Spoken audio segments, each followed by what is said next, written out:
县城他们房租相对来说要低一些，所以说卖的东西相对来说低一些。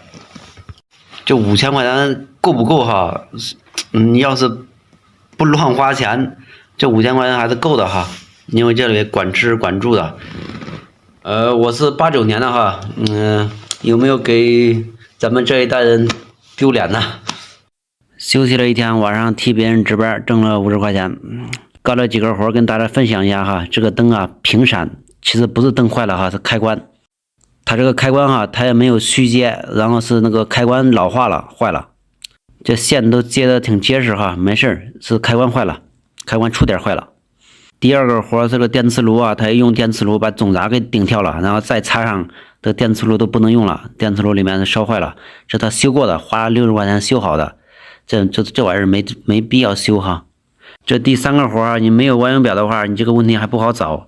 上线有电，下线没有电。你一会儿用电笔测的话，下线它还是亮的，还是有电。它是一点虚电，虚电的话用电笔它还是亮。所以说啊，有万用表的情况下，尽量不要使用电笔。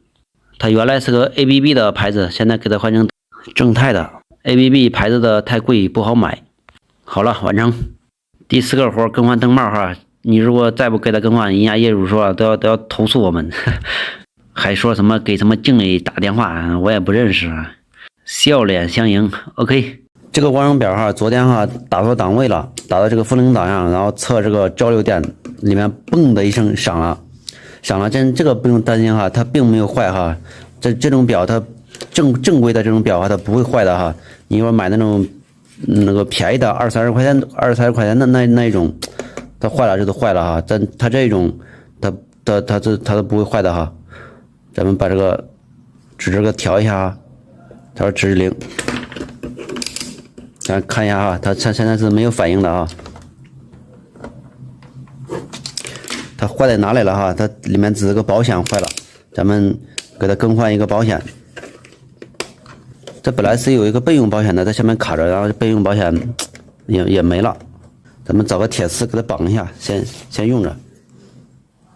电线给它拨出来一根，只用一根哈。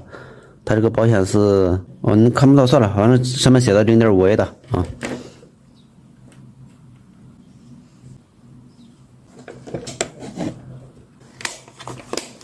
好了啊，咱现在再测都可以了。档位注意一下啊。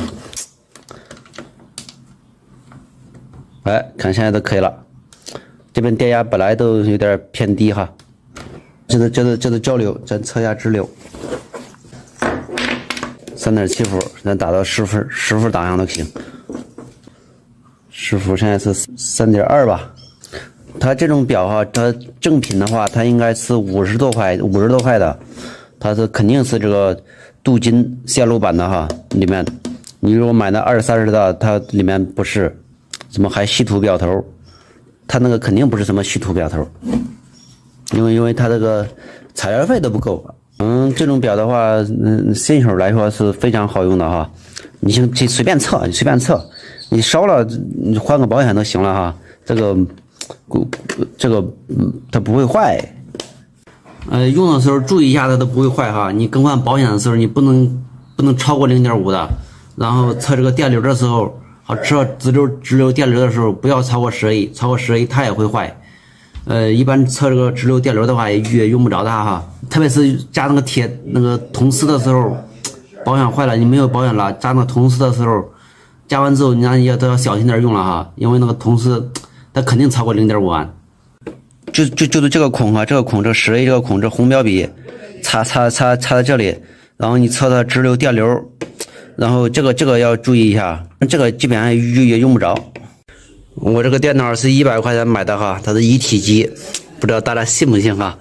它开机需要大概15分钟，然后开机不说哈，看一下它的配置哈。开机然后很不好开机的，这边有一个 CD 仓，还配了个 CD 仓。它一体机哈，一体机，它有摄像头，它的音响在下面哈。你再看一下后面哈。联想的。它这个它这个可以，你想要多高要多高，想往下压一点就这么高，它可以自由伸缩哈，它可以旋转，你看旋转。3个 USB 孔，一个那个耳机啊，麦克风，这个是屏幕的，那个键，那个调亮度那个键。后面的话，这一个插网孔的，USB， 然后这个是这边这个是，这边这个是视频输出。它虽说便宜哈，但是这系统啊很难进的，反正它也能开机，开机之后也都卡在那儿的。等一下我们主管有个系统盘，我给他重装一下系统。他如果再不行的话，那他再便宜要他也没什么用哈。看着都有17寸吧。系统的话都到明天装了哈，因为没有键盘装不了。这个他3年都没用了哈，这个电脑开机很慢，能开机但是都不能用，都点不动，老死机老卡。如果说明天装了系统不行的话，那都不要了，我还要退给他。又是一天哈，第一个活儿，那个厨房下水堵，又请出我这个常用的神器，一脚都通哈。我用的这一款是5米的哈，5米的足够用了哈。第二个活儿，关总阀门，这一个阀门老贵了哈，都有人家说好几万了，这个阀门这个开关，这个深度有1.5米哈，关好了哈。这个对我来说小意思，弹跳出动，就是换这个闸阀，把这个闸阀换成这个球阀，球阀好用。时间长了就螺丝拧不动了哈，都要烤一下一拧都掉了。换它是有顺序的哈，先把表切掉，然后再卸这个闸阀。老范在换哈，我传承学习。第3个活哈，本来很简单的换个水龙头，然后哎呀一拧它给拧断了。这早些年的这很容易断进去。那些取断丝那绝招啊，都没什么用，你就拿钢锯把它拉个小印儿，拿个螺丝刀剃都可以了，都掉了。好了，完成。第4个活家里没人，白跑一趟。第5个活啊，要砸墙了哈，因为它这个是墙里面在漏水，我以为是这个木头塞子在漏水了，仔细一看，墙里面在漏水，哎呀，搞不了。第6个活都简单了哈，它这个水啊，它出水太慢了，是因为它这个嘴儿这个有个滤网就很多脏东西，然后卸掉之后啊，给它甩，给它弄干净啊。本来想换水龙头的，想想应该不是水龙头的毛病。第7个活还是传承学习，这个不好弄，这是我们主管在弄啊，反正这都是眼见活哈，你看一遍自己都会了，地方有点狭窄。装好了哈，大家看一下哈，从水表这里，然后一直这边快噼里啪啦接了一大堆，然后这边又接上到这边，然后这边的话装上这2个东西，然后都 OK 了。第8个活的话，洗衣机还有这个，我现在搬这个池子，现在还有那个洗脸池都堵水，把所有的下水全部集中到这个里面了哈，是这个里面堵了。来吧，请出我的神器，干它！这里没问题了哈，然后这里还堵，也给它炖一下，轻松搞定。好了啊，完成。他家里还养了2条狗，也不咬人。fuck off。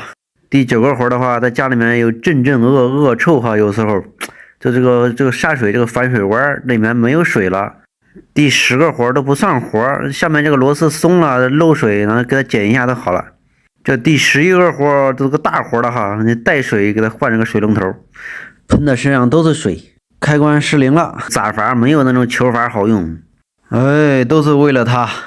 这第12个活给它热熔个那个弯头，像这东西你不会，你看一遍也都会了哈。好了，完成，收闸花走人。这12单呢，它嫌表走得快，要给它更换一下。这电表啊，你越换，好了，换好了，走人。今天捡到一个宝贝哈，这个吹风机有20多年历史了，到如今哈依然能用哈。它的开关呢，这很有意思啊。它的开关哈，咱们看这个点儿哈，这个点儿你按一下，这现在还我同样电了哈，你按一下是红色，然后出来是热风，然后你再按一下蓝色，出来的都是自然风。你再按一下，这白色就停止了。这个应该是前面还有个小盖儿，这个小盖儿丢了。它后面呢是可以调的进风量的，这后面应该还有个小盖儿，小盖儿也丢了。咱现在给它拆开看，这肯定要比现在的质量要强的太多了哈。这老款的质量都很好。咱拆完了哈，也看不出来哪里比现在的要强一些哈。零部件的确是小哈，这电机的话只有一个二极管，算是半波整流吧。这个电机都是直流的哈。开关的话，然后这所有零部件只有一个二极管，其他没有。开关的话，它是个2级开关哈。第一档电机跟热风，然后第二档，然后把热风去掉了，然后光开一个自然风。这样的话，它这个跟那个拉绳那个原理一样哈，你按一下，它转一下，原来是个波轮，跟拉绳那个一样，是个波轮。其他的没有，没什么零部件。触碰开关，一触碰它才亮。哎，对。现在要换成这个光控，声光控的，声控啊。红的是进线，白的是出线。就换好了，然后它白天不亮哈。它白天不亮，只有晚上，它你碰到声音了，它才亮啊。这种开关不知道还有没有市场哈？你按一下，然后它会亮个大概亮个40秒，然后自己都会关掉。如今来反正也都不用了，不过有很多地方还是有这个开关，还是比咱们那个普通的开关还是有优势的哈。这个你按一下，然后比如说走廊，你按完之后40秒之后自己关了，你也不用手动关。这个是07年的哈，它只有0.5万，只能带100多瓦，只能带那个白炽灯，但那个 LED 灯也可以带哈。它接线的话 ，L 进 A 出 A 接灯泡那根线。接线的话，颜色哈，大家一定要分清楚啊。这边220进来之后，然后这边是个灯泡之后，然后零线直接给灯泡，然后控制火线这边火线它是红线哈，这边一般都是白线，正规的话都是白线，然后它接这个红线，这个 A 接这个白线。这个新款的话，它都有标注哈，出线、进线。我想拆开看看。还有个紫灯哈，咦，07年的产品哈，连个芯片都没有哈，全部二极管控制的。你摁着一下，它给电容充电，电容给3极管，然后积极供电，然后3极管通电，电容的电放完了，然后它都断电，灯泡都关掉，耐用，到如今都没有坏。现在市场上应该不好买哈，如果谁需要的话和我说一下，只有一个哈，先到先得。这一期详细给大家说一下洗澡间这个冷热水混水阀那个安装过程啊。淋浴头的话是单独购买的哈，如果没有坏的话没有必要更换哈。先把这个旧的给它拆下来就行了，螺丝一拧都掉了。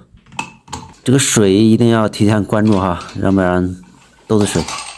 这2个转接头一定要换掉哈，它有时候那个垫片它不匹配，你看着装上不漏水了，过一段时间它都会漏水了。有12的扳子更好哈，卡住，这时候没有，就用这个管钳来吧。铜的啊留着，这个是新的。这个小盒里面就是那2个转接头，还有盖儿。这个升胶带必须要铅的哈，然后拧上去都可以了。它这个东西它不是直的哈，它这个稍微有点弯，它可以调整水龙头的那个位置。这个有12的开口板的话，尽量用12的开口板。对，这个防水胶垫它是那个对应的。如果装到那个旧的上面，它有间隙，它会慢慢会流水。它如果说间隙2个螺丝上不去的话，里面可以挪动的。这个的话，这个套不上，就上这一个吧。那个盖儿啊，那无所谓的啊。现在已经水开了，现在哎呦，不能开。好了，收藏。这样说的话，是不是很详细啊？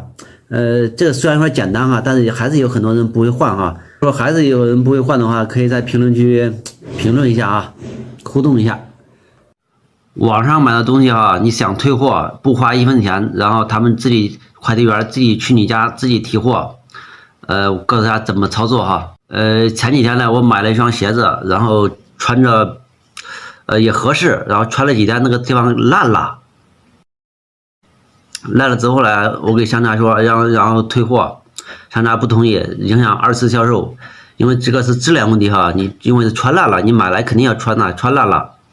我就穿了3天，那不行了，烂了，然后开始退货，他不同意，然后用拼多多介入之后，然后他同意退货，之后啊，然后你就点那个退货都行了，退货，然后快递员自己去你家提货，然后他提货是9块钱，然后是退货包运费的，然后你也不用出1分钱，然后你如果去快递站的话，应该是12块钱，但是。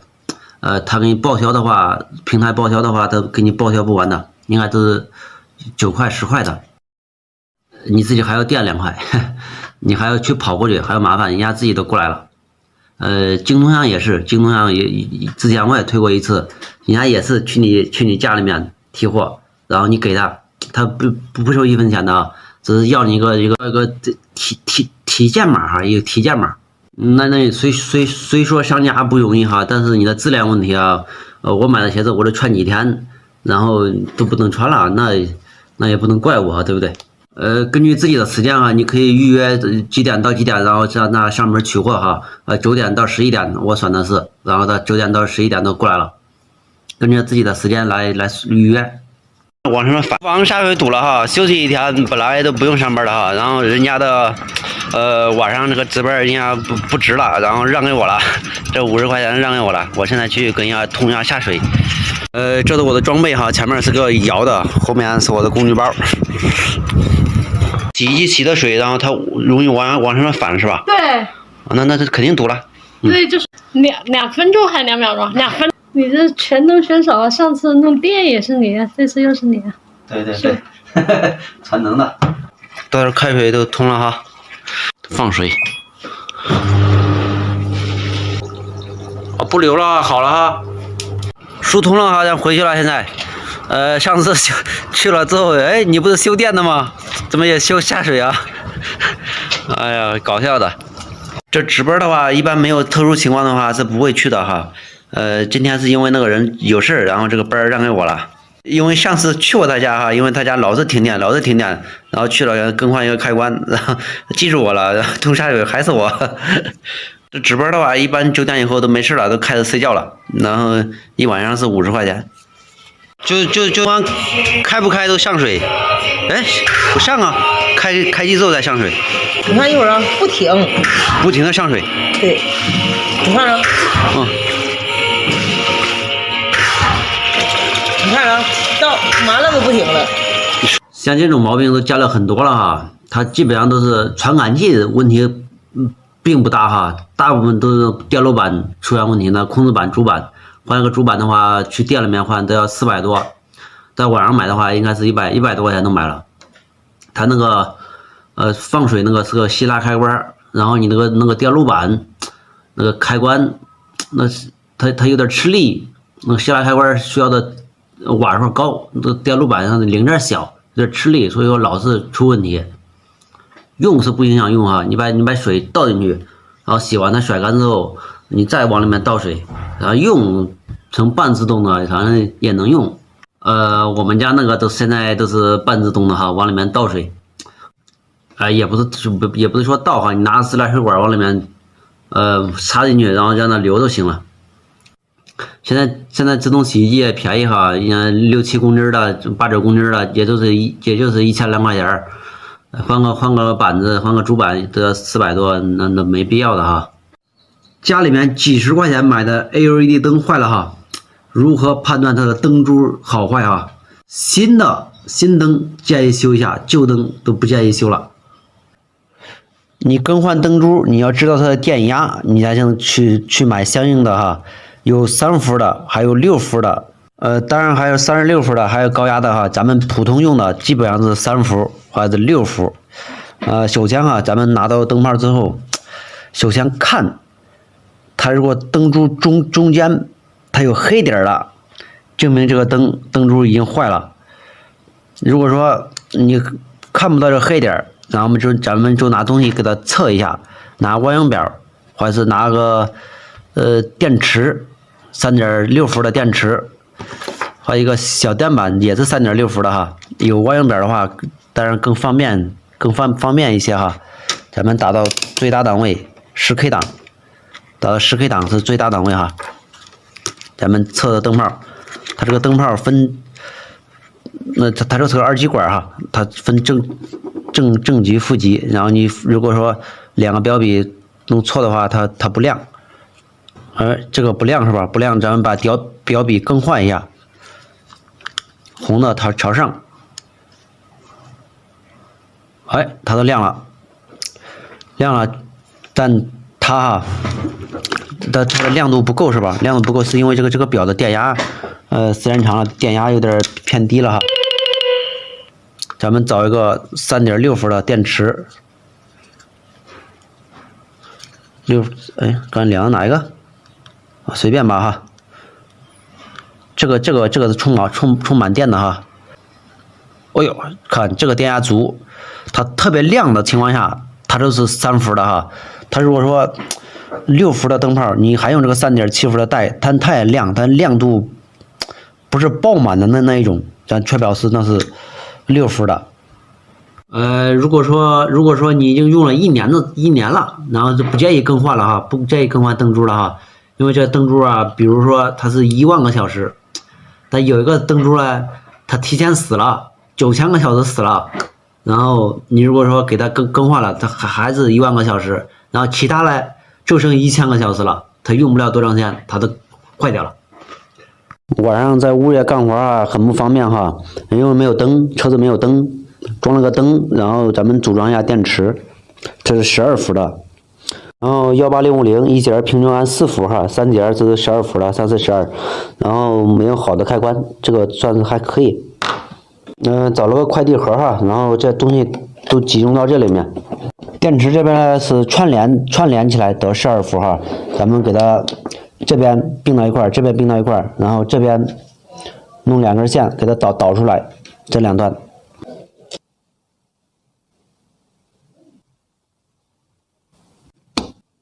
好了啊，咱弄好了，留了个充电线哈，这边是正极，这边是负极，在这边，这个是开关。走，试试。现在是不是看不到路？开灯，看到了吧？调低一点。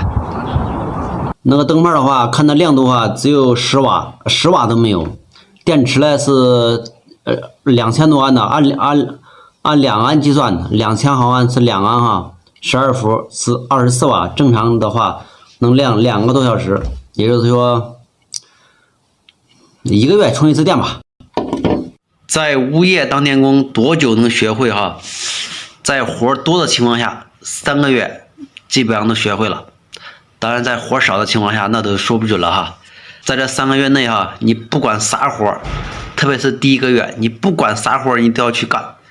你不会了，你可以去跟领导或者是跟你的同事去沟通，看一下怎么干。第1个月一般情况下你不会，那没关系。如果说你干了2个月、3个月了，你连换个灯泡还不会，水管漏水了你还不会处理，那都说不过去了。刚开始来你不会，可以理解。在物业哈，基本上分为3大类活，换灯、通马桶，然后修水管漏水。它这个换灯你不要看着简单啊，它是各种各样的灯。有灯泡，有 LED 灯，有那荧光灯，还有灯条子，给你让你串联上去啊，重新走。特别是通马桶这个活哈，你看着简单，看着人家拿个输送机拿个摇子，噔噔打开了，然后你自己去干，你就是打不通。人家干10几年的，到地方都打通了，这就是经验。相当于水管漏水，铁水管漏水了，中间有个口子，啪啪啪上去切断。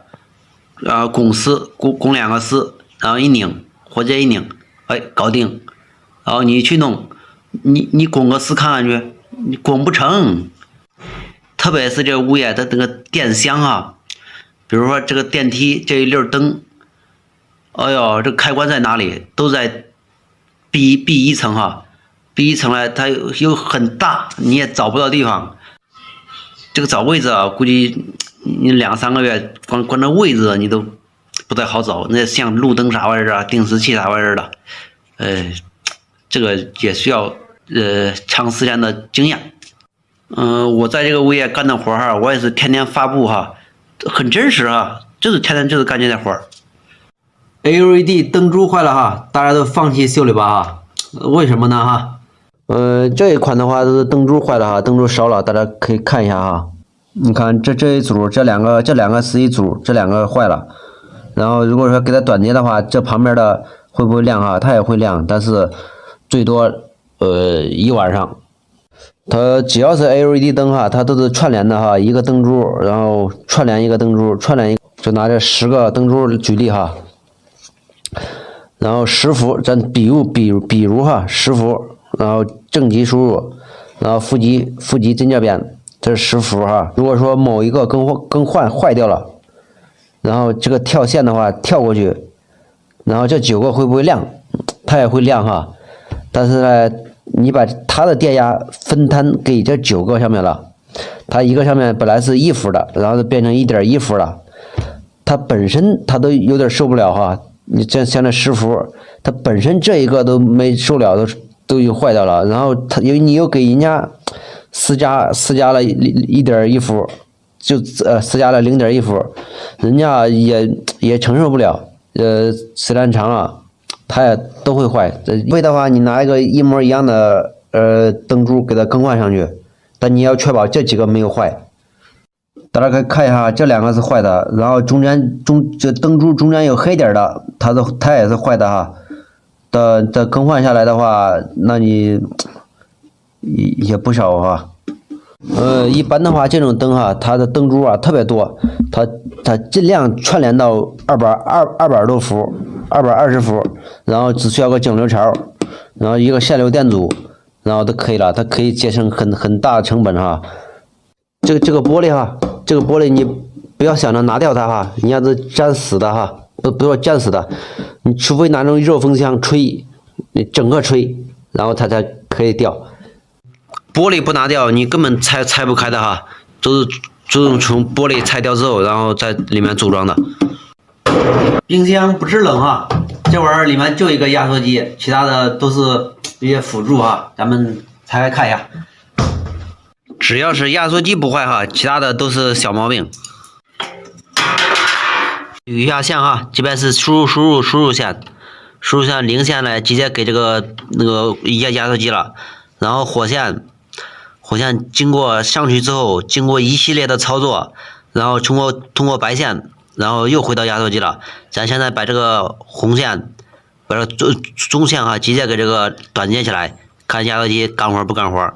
干活的话，证明是上面线路有问题。不工作的话，都证明这个是个驱动器有毛病了哈。咱们就拆这个驱动器了。好，咱已经接好了，然后拆上了哈，要开机了。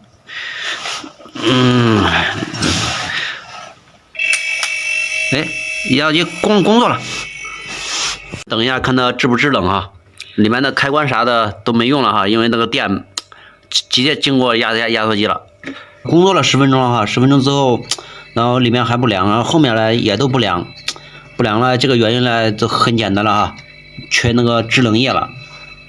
咱毛病找到了哈，但这一期有点简单了，咱们这个拆了看，这没问题，我只是让大家看一下，大家看一下啊，已经拆开了。它里面呢就两个啊，这边这个是驱动电阻，这边这个是热保护。压缩机的好坏了，你要知道它的原理，然后你都比较好修了哈。给大家画一下啊，如果这是压缩机的话，压缩机是不是有个孔，有个那个电阻，那个启动电阻有3根线，其实有3个端子哈，是压缩机引出来的。然后比如说这个是公共端哈，公共端，然后这2个是有一个主扰组，一个副扰组，这个当主扰组吧。主要组它绕的线圈多，副绕组它绕的线圈小，然后都在这个公共端上接着。你那个驱动电阻呢，这个地方是个零线哈，零是个零线，然后这边是个火线。这个零线呢，它驱动电阻呢，它跟这个主要组是那个驱动瞬间给它通一下电，然后这个火线呢，火线是经过一个热敏开关哈，相当于这边是个火线，零火220零火哈，然后经过它给这个那个驱动不对，运行绕组哈，它超过一定温度之后，它都会断电，压缩机超过温度之后它会断电。这个启动电阻的话，相当于这个那个像跟这个电容差不多哈。如果说你没有万用板的话，咱们可以直接哈给这个副绕组上面，不对，运行绕组给它接一根火线，这个尾端这一根给它接个零线，然后你拿个螺丝刀从零线这个地方给主要组这边给它通一下，给它碰一下，然后它都会运转，它不运转的话证明它是坏的。你怎样区分它主要组、副要组还有这个公共端哈？你拿万用表去量哈，你拿万用表去量那个一个表笔接这个公共端，然后这两个量它的组织是不一样的。你如果拿万用表量这个主要组跟副要组，它俩是最大的哈，相当于，如果说正常量的话，你这个零线那个表笔碰零线，然后这个碰主要组如果说是35的话，然后你在那个表笔再碰着副要组，然后它可能都是15。这个运行绕组啊，它电阻小，然后它俩加起来，然后就等于主要组跟副要组，你拿两个表笔量它两个，它俩加起来相当于就是30、40，相当于50啊，加起来是50，证明它是好的。家用开关千万不要用错，闸阀和球阀的区别。这个闸阀拿来了啊，这个闸阀，然后它不适合家用啊，你大部分用这个闸阀的都会，你这关严实的它还会漏水哈。你有新的话还可以，你用个1-2年它都会关不严。它为什么关不严哈？这个是没有卸掉哈，给它给切掉了，切掉更直观一些哈。它这个闸阀哈，比如说相当于这个是个水管，它这个是个开关，它往下慢慢的跟螺丝一样往下拧。然后你开的时候呢，你开到这个位置，比如说水都可以流过去了，然后这个地方你时间长了它会氧化，它会起一些锈垢什么之类的哈。你记得开到最大，它上面这边还是会起一些水垢，然后你往下面降的时候，往下面扎的时候，你总是关不严的。你如果是新的，你可能用个1-2年还可以，你水质好的话还可以。水质稍微有一点差都不行了，但球阀不会哈。球阀的话，这个不是球阀哈，它球阀就是一个球，就比如这个水管，这是个球，你堵住了就是堵住了，你开，它就是流走了。你开的过程，然后这边呢，它都在这边挡着，然后它占不到水垢，所以说球阀家用是最合适的哈。这种闸阀这种的话，在那大型开关上面哈，用它是非常合适的话，你记得关不严，流过这一点水，因为你一个开关，比如说控制一个村，你流一点水，那一个村里面那就分摊的话，那都太少了哈，一户一户的太少了。家用的话，你要流一点水，那就分摊到你自己家里面去了啊。这个关不严，这个头疼。3、2、1。到啦，又休息了哈，也没地方玩，走到哪是哪吧。广场没开门，随便看看吧。他们跳点什么不知道哈，我都感觉我的手机像素挺好，这看着都羡慕他们了哈。他们跳完这一段，跳完这一段舞，然后又邀请下一个女士来跳。也就是说这不停的更换女伴，这点挺好。都是在家里面精心打扮之后才出来的哈。看这动作还是需要练2天的哈，它不是1天2天能练成的。看了半个小时，这人越来越多了。是不是很羡慕他们啊？如果你在农村的话，你都不要羡慕了哈。农村60岁还在地里面面朝黄土背朝天了哈。现在城里面退休了就是退休了哈，拿着退休金想干点啥干点啥哈。你在农村不行啊，农村你到60岁你也过不上这种生活哈。因为你不干活谁给你钱花啊？像城里面教育也不同啊，他们比较开放。农村你让他跳一下试试去。美好的一天从撬锁开始，钥匙丢了开不开了，用钢锯把这个大锁给换掉，太费劲了。来吧，转锁芯儿，3环锁还挺结实啊。开了吧，这锁芯是铜的哈，比较好转。挂上小锁，第1单完成。第2单换灯啊，灯架子都换掉，新壳子亮。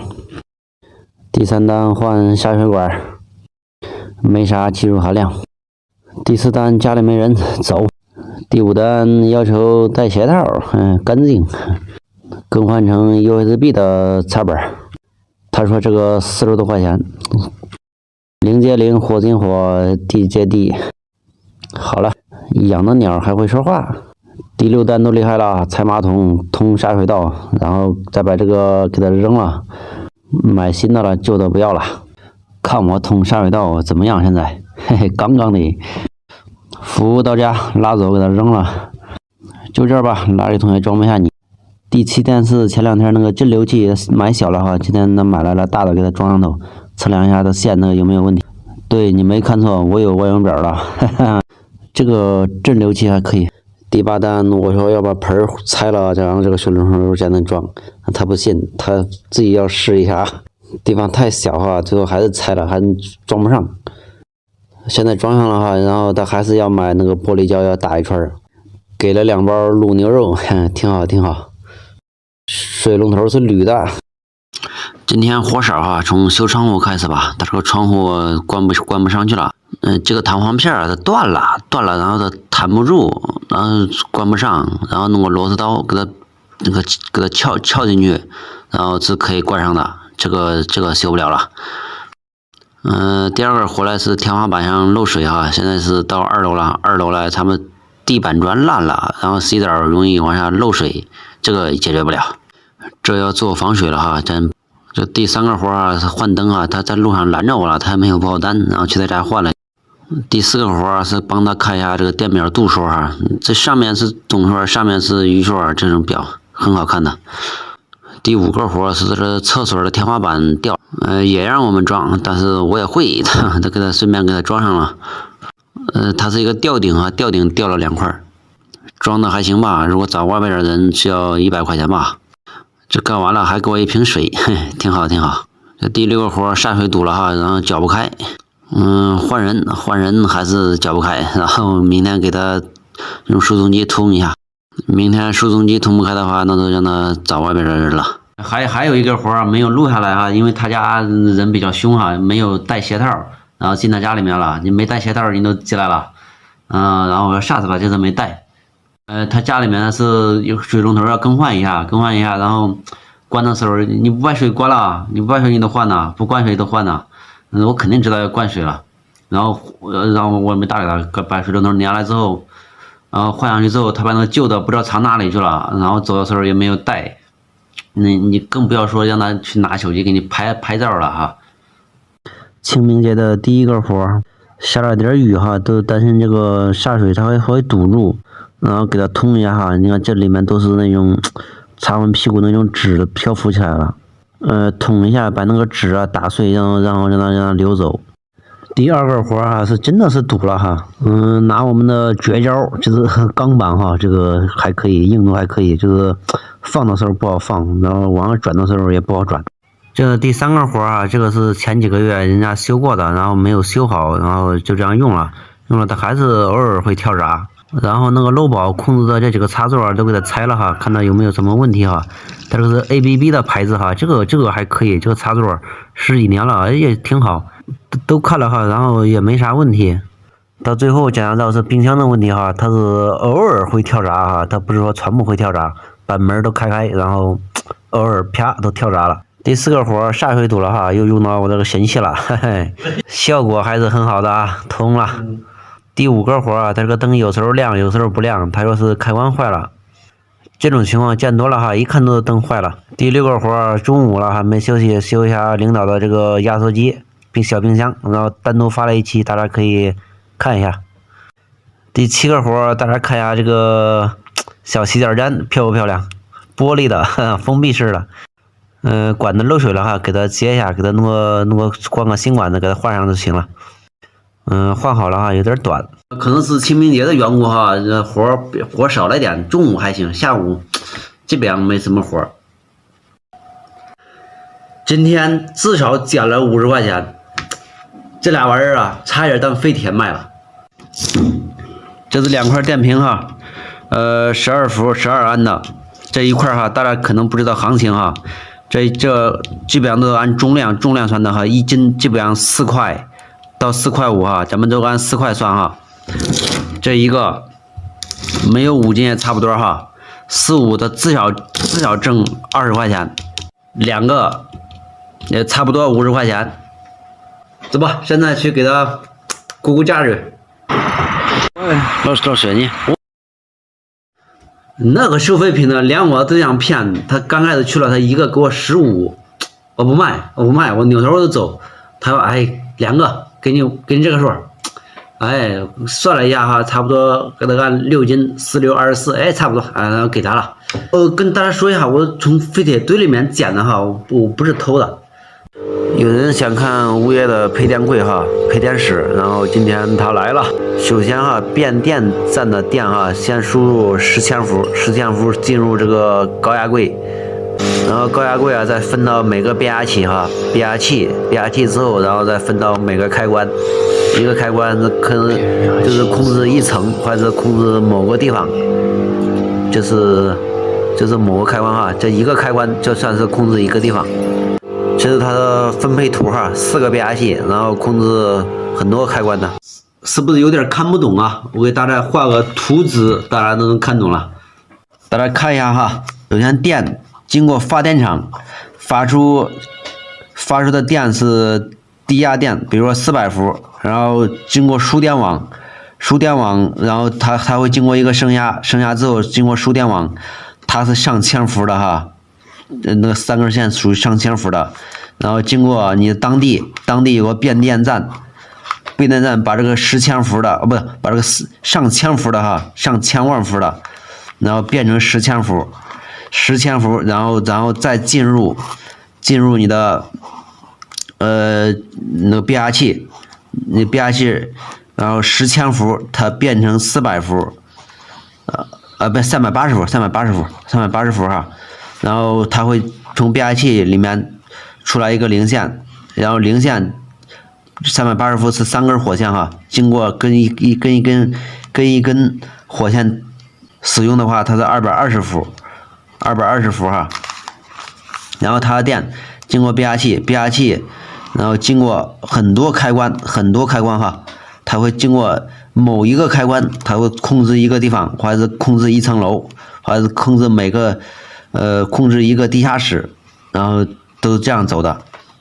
这样讲的话，大家是不是更好理解？然后换这个开关哈，费多大劲儿哈？大家知道哈，这个漏电的要进1火1零才能起到作用哈。你看本来是这样的，然后它只进一根火线，对不对？零线从哪里进去的？零线本来是这根是零线，这根零线之后它去哪里了啊？它这根白的，然后进去之后经过线圈，哎，又出来了。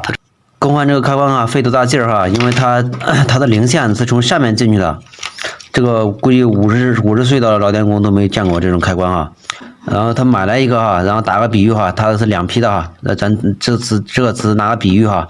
然后它的零线是从这边进去的，上面有线，而它的上面没有线，然后你接电表的时候呢，它上面没线，你没法接，它是从下面进去的。然后这种开关呢，它下面你也进不去，你从上面进去，它没有经过漏电线圈，你都这一用电都跳闸，一用电都跳闸啊！它线圈我当场我给砸了，砸了之后啊，我才知道怎么回事啊！你看它的零线哈，它的上面没有进零线，只进一根火线，它的零线哈，你看到没有？这个是我剪断的哈，本来是很长的，它进去之后从这个小洞里面进去之后，然后它经过这个线圈，哎，绕了一圈，然后出来了，然后也是经过线圈的哈，但如果说上面留个洞的话，就比较好接下了。它这个这第一次见这玩意儿，然后它接线的时候啊，因为这个上面没有零线，零线在下面，所以啊，从电表那边又扯了一根线的这个零线，然后这边还是出线，这边还是出零线，然后再装上了。没见过这种开关吧？我也是第一次。又是美好的一天哈！第一个活把高压耐雾灯给它换成灯泡式的，这样方便。改造过程我单独发了一期哈，大家可以看一下。第二个活是换灯管哈，去了地方换整流器，比我还专业。接线的话，整流线上有个接线图，你看一下都知道了。黑的是原装的，白的是买的哈，然后买的小了，驱动不开，电压太低。第三个活哈是油烟机坏了哈，然后这个不在我们服务范围内，然后没有管它。第五个活是换这个八字阀，第五个活还可以。第六个活是马桶它不停的漏水哈，然后给它关住。第七个活换灯泡，大家听个响。第八个活荧光灯换 LED 灯。第九个活有点含量哈，不错不错。第10个活换下水哈，这么简单的活也让我们换，物业费不能白交啊。第11个活楼上漏水，这接着楼上的该换管子了，他不换，哎，没办法，我也没办法。第12个活消防锅里烂了，这怎么办？走吧。物业电工简不简单？1个月哈，你都能学会。物业电工天天背个工具包，里面装的什么？大家有没有好奇过哈？带大家看看我的工具包里面装的什么？钳子1把。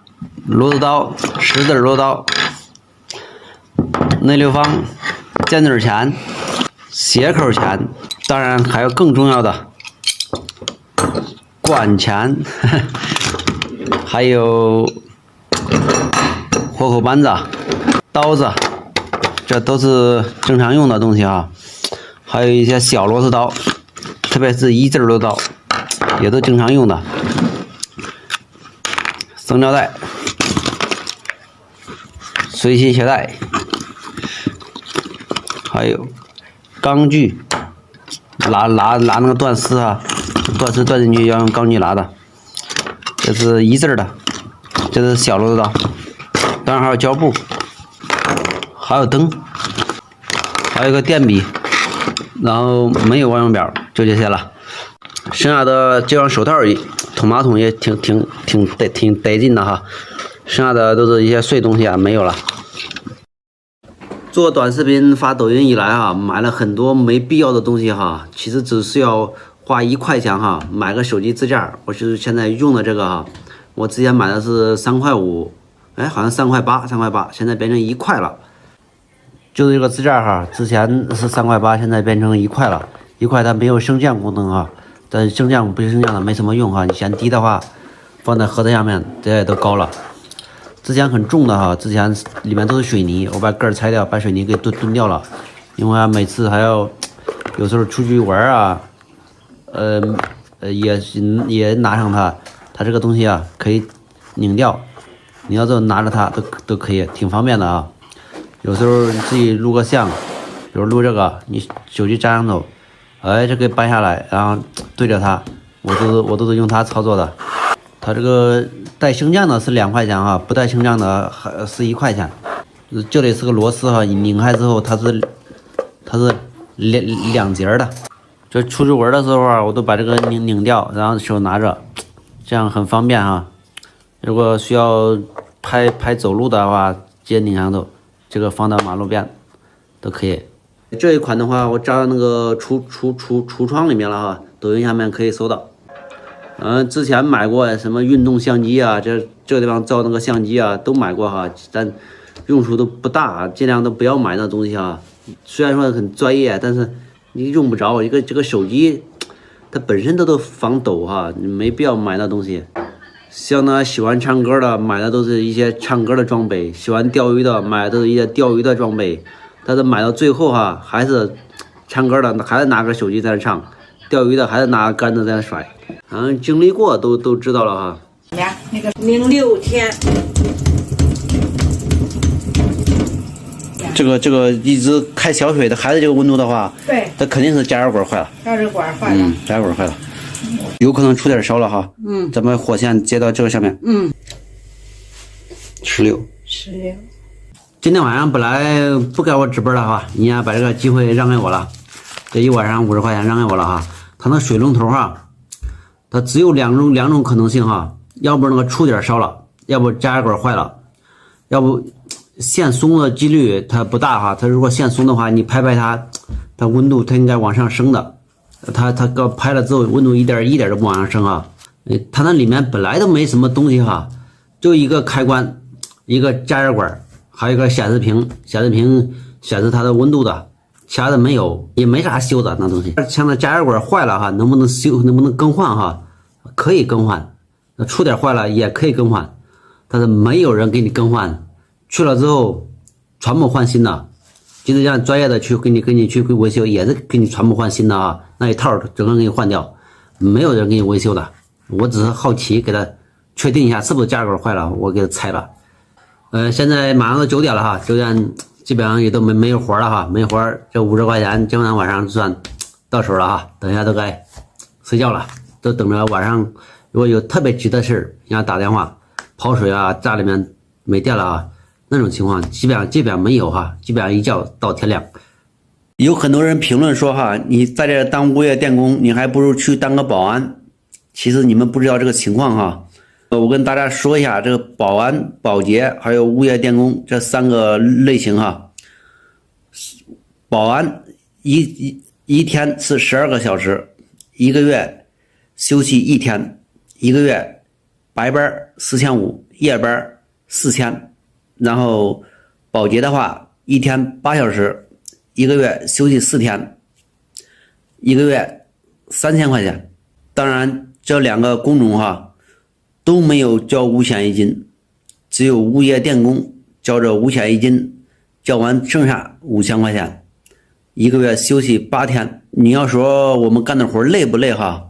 其实我到这儿快基本上2个月了哈，没什么累活哈，都是一些去家里面去维修一些东西，也是跟跑着玩似的，根本累不着。像这物业电工算是一个技术工种吧哈。